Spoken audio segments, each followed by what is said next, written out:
So we've just had a highly successful team announcement here for next year, for 2017. I've got Garry May here. Gary, how are you? I'm good, mate. Yeah. Good. Right, so I'm just going to start with asking you some questions and give you some stats about your time at Somerset so far, and then we're going to talk about last season's success and obviously next season as well. Okay. All right. So Garry May, you started out as a joint team manager with Steve Bishop in 2007 for a couple of years. You were joined with him. Yep. Okay, first of all, what was it like to work alongside Steve Bishop, who of course has been around Somerset setup for a long time?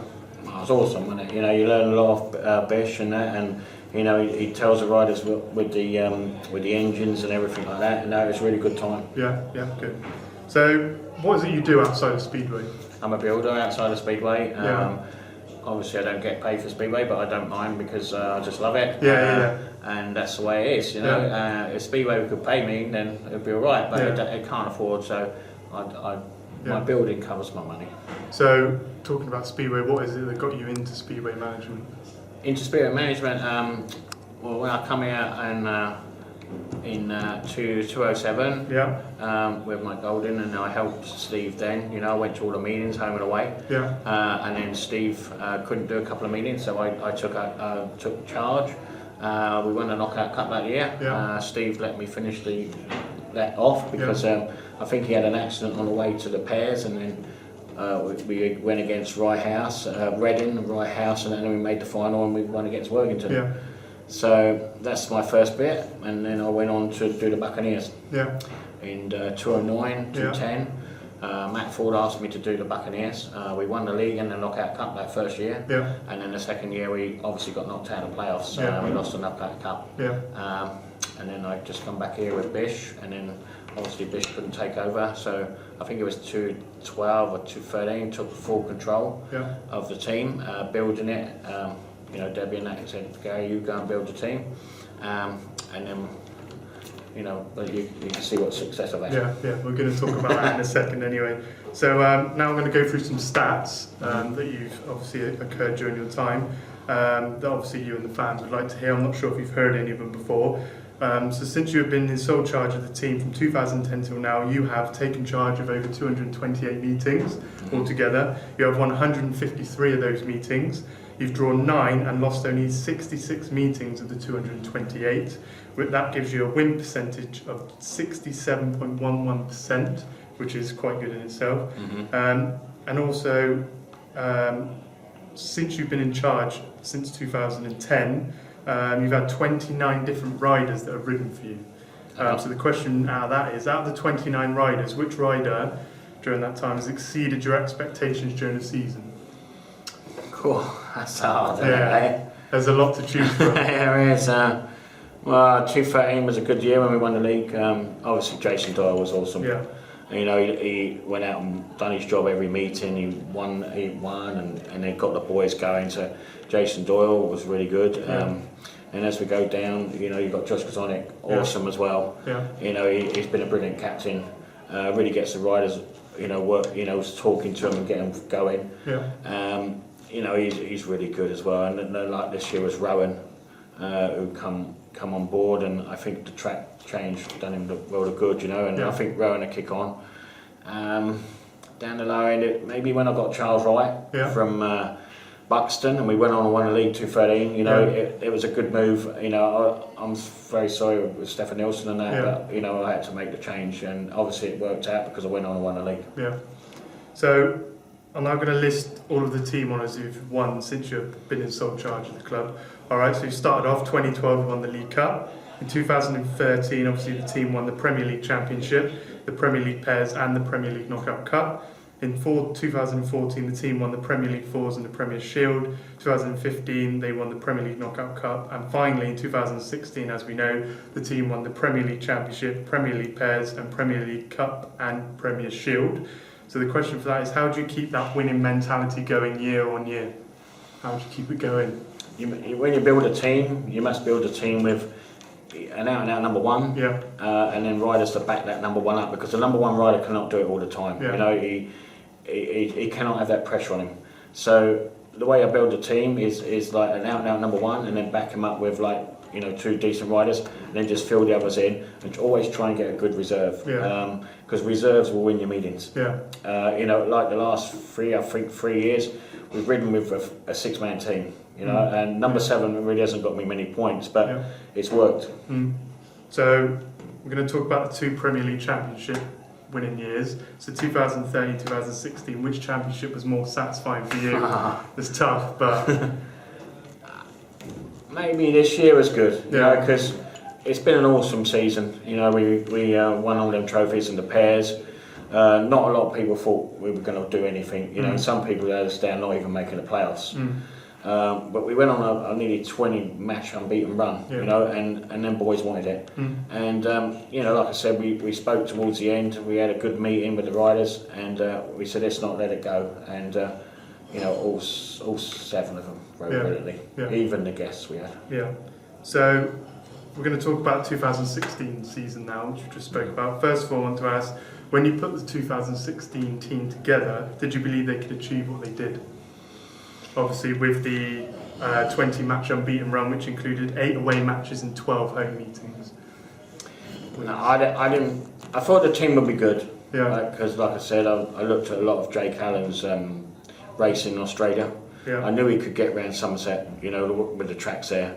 I knew he'd struggle away, but you know, he was prepared to do that because if he wasn't at reserve, then Bradders would have been there. And I thought Bradders is a good rider. He's a thinking rider. He would come good, and I knew he was down there all the time. But there were some tracks he didn't ride, and you know, and the rest of the boys, all the other, you know, Righty, Starkey, the engine room. You know, they're the 6 or 7 pointers. You know, 6 7 points per meeting, and the other 2 or 3 go and do it. Do you know what I mean? So out of the riders you had last year, which rider stood out for you personally?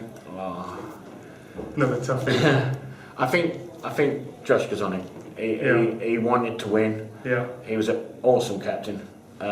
We spoke, you know, not out meetings, you know, when he off on the phone in between meetings about this and about that. He was just awesome, and that means he just wanted to win, you know, and he didn't want us to blow it. But Rowan come on 100%. You know, a lot of people slagged me off for signing Rowan beginning of the season. What do you want him for? But Rowan, I knew Rowan would be good. You know, he rode here the year before, got 29 points in 2 meetings and won the pairs. You know, so he knows his way around here, and I knew he would come good. It's just a matter of timing, settling down. But the rider for me this year was Josh Gazonic. I think we can all vouch for that as well. So more importantly, let's talk about 2017 Rebels, which we've just announced. The club has now, of course, moved up to the Premiership, the top tier. Between you all involved in the club, was it an easy or hard decision to make when deciding to move to the top tier of British Speedway? Well, we've been thinking about it for a little while because obviously the 2 leagues have come really close together now. You know, there's not a lot in it in points, and we did finish with 45 points, and the points limit was 50. So we knew if we just dropped like the number 7 out and got a decent rider, we was with them. But we needed a big hitter, and that was the problem. We for this year we needed a big rider, and obviously with the Elite League people, they look after their own first and then give us what's basically left, you know. But we had Peter Kilderman, and he was coming, but the Polish authorities blocked it. And you know, hopefully one day Peter will come here, and that was our move. But you know, the team this year it will be good. You know, solid all the way down through. You know, Patrick Hugard, I've got the top 3 riders near enough all the same averages, so it's going to be a little bit of a battle for number 1. But I've got a team of racers. You know, they will race, and that's what it's all about. So obviously, of course, 2017 Rebels are Paul Stark, we've got Charles Wright, Josh Gazonic, Rowan Tungate, Jake Allen, Jan Gravison, and obviously Patrick Hogard. So first question out of those lists of riders, how difficult was it to put the 1 to 7 together for 2017? Well, it's hard because I couldn't get a number 1 to start with. Once I got Kilderman, and then I lost them, so I had to change plan. I was going to go with Chris Calder, but I couldn't get any lower order riders. Other promoters were stopping me talking to riders, which I wanted down at the lower end, the 4 pointers and the whatever. And the 2 pointers, I couldn't get any because you know they couldn't do all 3 leagues. They ride National League, they ride Premier League, they couldn't do all 3 leagues because you know the fathers or whatever have got to work. And it just I could not go that way. You know, I spoke to several riders. sorry Gary, can't come. I've got to work, you know, and that's the way it was. So the Chris Holder route was really blocked because I felt I couldn't put a team together. And that's why I didn't go that way. So I decided to go strength. And you know, I can always change during the season. Yeah, of course, yeah. So what are your realistic hopes then for 2017 as far as the team is concerned? The team, we just want to, you know, get to playoffs. Yeah. If I could get to the playoffs, I'll be happy this year. Yeah. All right, we probably won't win anything. You never know, right? They said about us about that last year, you know. But realistically, you know, you've got the other bigger teams, like Paul have got big riders, Wolverhampton got big riders, you know, and realistically, I'd like to get to the playoffs. If we don't get to the playoffs, I'd like to stay in the middle. Plus, I'd like to make sure this club doesn't lose any money. Yeah. Because I want to be able to stay in the AGM next year and say Somerset is going to ride. Yeah. I don't want to go there and say we lost too much money, we're out. And so that's what I want to do. Yeah, exactly. Yeah. So how important was it you to keep as much of the 2016 Rebels as you could? I think it's very important because, you know, the crowd get used to them. The riders want to ride for this club. Yeah. You know, every time I run the riders up, I said, do you want to ride? Do a deal, and it's so quick to do a deal with them because they want to ride, and that's good.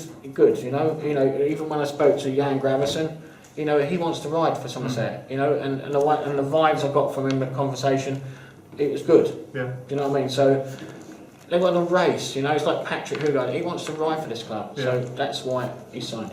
So talking about the new two guys, how quickly do you think it would take for those two to gel into the team, Jan and obviously Patrick?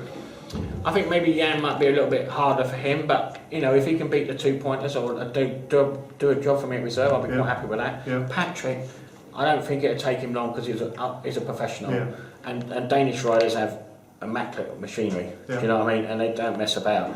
So I think Patrick won't take him long to get dialed in. Yeah. Right, so that's all the questions for now. Thank you for taking time to have a chat with me. I know the fans will really appreciate it, and I'm sure we'll catch up during the season. Thank you, Gary. Thank you very much. Bye.